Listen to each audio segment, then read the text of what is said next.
அன்பானவர்களே, நம் ஆண்டவராகிய கர்த்தர் கிருபையுள்ளவர் என்று சொல்லி நாம் வேதத்திலே பார்க்கிறோம்.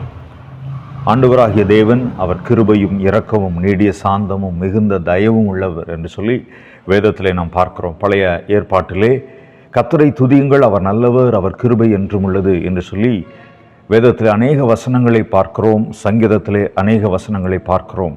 நமது ஆண்டவர் கிருபையுள்ளவர். பழைய உடன்படிக்கையிலே ஆண்டவர் கிருபையுள்ளவராகவும் இருந்தார், எரிச்சல் உள்ள தேவனாகவும் இருந்தார் என்று சொல்லி யாத்திராகமத்திலே 20ஆம் அதிகாரத்தில் நாம் பார்க்கிறோம். ஆனால் புதிய உடன்படிக்கையில் நீங்கள் பார்த்தீங்கன்னா தேவன் அன்பாகவே இருக்கிறார் என்று சொல்லி 1 யோவான் 4ஆம் அதிகாரத்தில் 2 இடத்துல நாம் பார்க்கிறோம். தேவன் அன்பாகவே இருக்கிறார், நமது ஆண்டவர் கிருபையுள்ள தேவனாய் இருக்கிறார். அன்பானவர்களே, அவருடைய கிருபை வானத்திற்கும் பூமிக்கும் கிழக்குக்கும் மேற்குக்கும் நிறைந்திருக்கிறது. ஆண்டவர் கிருபையை எப்படி உறுதிப்படுத்துகிறார் என்றால் உடன்படிக்கையினால் உறுதிப்படுத்துகிறார். ஏசாயா தீர்க்கதரிசன புஸ்தகம் 54ஆம் அதிகாரம் 10வது வசனத்திலே, மலைகள் விலகினாலும் பர்வதங்கள் நிலை பெயர்ந்தாலும் என் கிருபை உன்னை விட்டு விலகாது என்று சொல்லி ஆண்டவர் உடன்படிக்கை பண்ணியிருக்கிறார். ஆண்டவர் நித்திய கிருபை உள்ளவர், நிரந்தரமான கிருபை உள்ளவர். ஆண்டவர் கிருபையுள்ள தேவனாய் இருக்கிறார். அவருடைய கிருபையை நாம் புரிந்து கொள்ள வேண்டும். ஆண்டவர் சொல்கிறாரு 103வது சங்கீதத்தில், கிழக்குக்கும் மேற்குக்கும் எவ்வளோ பாவங்கள் இருந்தாலும் அவரை நாம் விசுவாசிக்கும் போது, அவரை அண்டி கொள்ளும்போது கிருபையினாலே அவர் மன்னிக்கிறார்.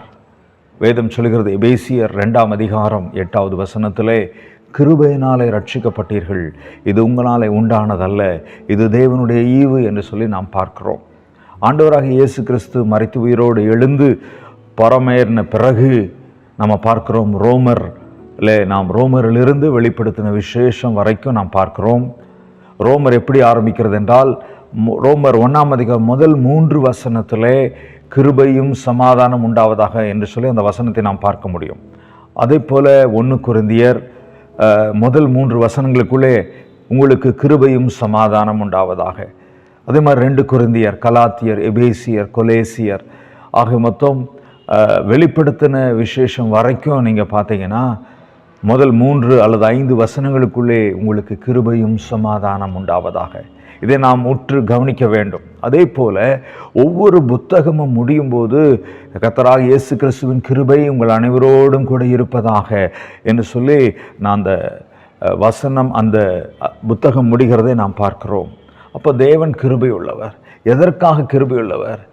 அன்பானவர்களே, பாவம் பெருகின இடத்திலே கிருபை பெருகிற்று. ஏனென்றால் பாவத்திலிருந்து விடுதலையாகும்படி, பரிசுத்தமாகும்படி கிருபை பெருகி இருக்கிறது.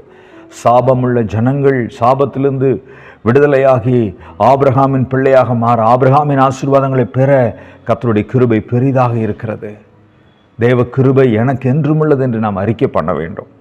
இந்த கிருபை எப்பொழுது நமக்கு பெறுகிறது என்றால் அநேக ஸ்தோத்திரத்தினாலே இந்த கிருபை பெறுகிறது என்று சொல்லி நாம் பார்க்கிறோம். அன்பானவர்களே, தாழ்மையுள்ளவனுக்கோ அவர் கிருபை அளிக்கிறார் என்று சொல்லி பார்க்கிறோம். புலம்பலிலே நாம் வாசிக்கிறோம், காலைதோறும் அவருடைய கிருபை புதிதாக இருக்கிறது. ஒவ்வொரு நாளும் காலை பனி பொழிகிறதை போலவே கர்த்தருடைய கிருபை பொழிந்து கொண்டே இருக்கிறது. அன்பானவர்களே, கர்த்தருடைய கிருபையிலே நாம் வளர வேண்டும். நாம் கிருபைக்கு கீழ்ப்பட்டிருக்கிறபடியால் பாவம் நம்மை மேற்கொள்ளாது, கிருபையினாலே ஸ்திரப்பட்டிருப்பாய் என்று சொல்லி வேதம் சொல்கிறது. அது மாத்திரமல்ல, கொரிந்தியரில் நாம் வாசிக்கிறோம், இது கிருபையின் காலம், இன்றே ரட்சணிய நாள், இன்றே அனுகிரக காலம் என்று சொல்லி வேதத்திலே பார்க்கிறோம். ஆகவே ஆண்டவர் நம்ம மேலே கிருபையாய் இருக்கிறார். நாம் பரிசுத்தமாய் வாழ அவர் கிருபையாய் இருக்கிறார். ஆரோக்கியத்தோடு பலனோடு வாழ அவர் கிருபையாய் இருக்கிறார். அது மாத்திரமல்ல, எல்லா போராட்டங்களையும் ஜெயிக்கும்படியாக அவர் கிருபையுள்ளவராய் இருக்கிறார், இரக்கமுள்ளவராய் இருக்கிறார். ஆசீர்வாதத்தோடு வாழ, ஐஸ்வர்யத்தோடு வாழ அவர் கிருபையுள்ளவராய் இருக்கிறார். நீதிமானாய் வாழ, நீதிமானுக்குரிய ஆசீர்வாதத்தோடு வாழ அவர் கிருபையுள்ளவராய் இருக்கிறார். ஆகவே நம்முடைய வாழ்க்கையை நாம் தேவனுடைய கிருபை பெருக வேண்டும். கிருபையை நாம் பெருக்கிக் கொள்ள வேண்டும். அநேக ஸ்தோத்திரம் பண்ண தேவனை துதிக்க நம்ம மேலே தேவனுடைய கிருபை பெறுகிறது, தேவனுடைய இரக்கம் பெறுகிறது, தேவனுடைய தயவு பெறுகிறது. அன்பானவர்களே, நோவாவுக்கு கர்த்தருடைய கண்களில் கிருபை கிடைத்தது. அதனால நோவாவும் அவன் குடும்பத்தார் மாத்திரம் உலகமே அழிந்த போது அவர்கள் காப்பாற்றப்பட்டார்கள் பேழையிலே.